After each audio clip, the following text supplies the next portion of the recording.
How to fix Boba Cafe Simulator is crashing on Steam. So the first thing you'll need to do is right click on the game, open the properties, and in the launch options you want to add -dx11 and go to installed files and verify the game files quickly. Now once this is completed, you can close the Steam client.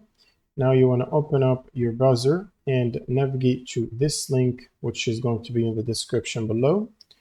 And from the redistributable table, you will need to get the 86 and the 64 installer and install both of them. Once you finish, this will require a computer restart, so make sure to do that. The next thing you'll need to do is open up your GPU app to update your driver. So this could be NVIDIA app if you have an NVIDIA GPU or AMD software if you're running AMD. And from here, make sure to download and install the latest available driver update. Now, once you finish, the last thing you'll need to do is right click on Steam and run as admin. And then just open up the game from your library. And that should solve the crash problem. Thanks for watching and see you on the next one.